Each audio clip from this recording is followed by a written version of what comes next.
No one wants to fight for Israel. ইরানের বিরুদ্ধে যুদ্ধ করতে সকলের সামনে অস্বীকার করেছে আমেরিকার মেরিন সার্জন। আপনারা হয়তো ভিডিওটা দেখেছেন যে একটা হলের মতো ওই জায়গায় সকলের সামনে ইরানের বিপক্ষে আমেরিকার একজন সৈনিক সে যুদ্ধ করতে অস্বীকার জ্ঞাপন করেছে এবং সে বলছে যে প্যালেস্টাইন উইল বি ফ্রি, একদিন না একদিন আমার ফিলিস্তিনবাসী কোনো না কোনোভাবে তারা মুক্ত হয়ে যাবে। দেখেন, একজন বিধর্মী হয়তো তিনি, তবুও তার অন্তরে আল্লাহ রাব্বুল আলামিন এই যে মাজলুম অবস্থায় রয়েছে আমার ফিলিস্তিনের ভাইরা, তাদের জন্য তার অন্তরে আল্লাহ মহব্বত ঢুকিয়ে দিয়েছেন।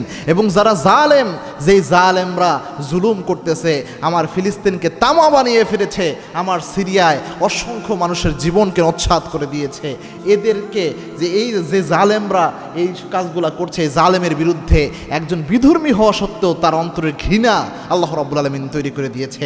এবং কি ব্যক্তিকে যখন টেনে হিসড়ে বের করে নিয়ে যাওয়া হচ্ছিল, তার হাতটা একটা জায়গায়, দরজার একটা জায়গায় চাপ খেয়েছিল, একটা পাশ থেকে আরেকটা মেয়ে, সম্ভবত একজন বিধর্মী মেয়ে, তার মনেও এটার জন্য দয়া সৃষ্টি হচ্ছিল যে এটা কী শুরু হয়ে গেল। যাদেরকে সভ্য মানুষ হিসেবে, সভ্য দেশ হিসেবে পৃথিবীতে তুলনা করা হয়, তাদের এই হচ্ছে তাদের রূপ। এই ক্ষেত্রে এসে তাদের এই দ্বিচারিতামূলক আচরণ দেখেন, এই পৃথিবীতে যারাই জুলুম করবে, যারাই সবচেয়ে বড় জালেম হবে, তাদেরকে আল্লাহ কোনো না কোনোভাবে বেজ্জিতি করবে। এখানে ইরানের শিয়া আকিদা নাকি আকিদার বিষয়টা দূরে রাখতে হবে। প্রথম কথা হচ্ছে, একজন ইমানদার হিসাবে আমরা কখনোই কোনো জালেমের পক্ষে আর মাজলুমের বিপক্ষে যেতে পারি না।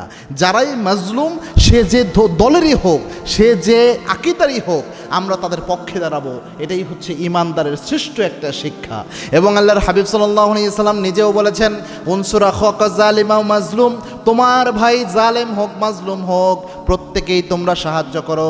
সাহাবায়ে কেরাম বলেছেন, ইয়া রাসূলুল্লাহ, একজন মাজলুম ব্যক্তিকে সাহায্য করা যায় কেমনে এটা আমরা বুঝি, কিন্তু কিভাবে একজন জালেমকে সাহায্য করব? আল্লাহর হাবিব সাল্লাল্লাহু আলাইহি ওয়াসাল্লাম জানিয়েছেন, কোনো জালেম যেন জুলুম করতে না পারে, তার জুলুমের হাত ভেঙে দাও, এটাই হচ্ছে তার জন্য সাহায্য।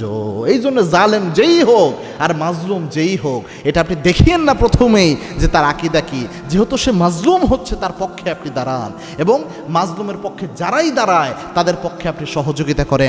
আল্লাহর হাবিব সাল্লাল্লাহু আলাইহি ওয়াসাল্লাম ইহুদিদের সাথে, খ্রিস্টানদের সাথে চুক্তিবদ্ধ হয়েছেন জুলুম নিপাত করার জন্য। এবং আল্লাহর হাবিব এটাও বলেছেন, সিরাত ইবনে হিশামে এসেছে যে আমি এখন যদিও নবী, এবং আমি যে নবী, আমি যে মুসলিম, আমার সাহাবীরা যে মুসলিম, এখনও যদি জালেমকে বিতাড়িত করার জন্য আবার সেই হিলফুল ফুজুলের মতো বিধর্মীদের সাথে কোনো চুক্তি করতে হয়, আমি নবী মুহাম্মদ মুসলিম হওয়া সত্ত্বেও এই চুক্তি করতে রাজি আছি।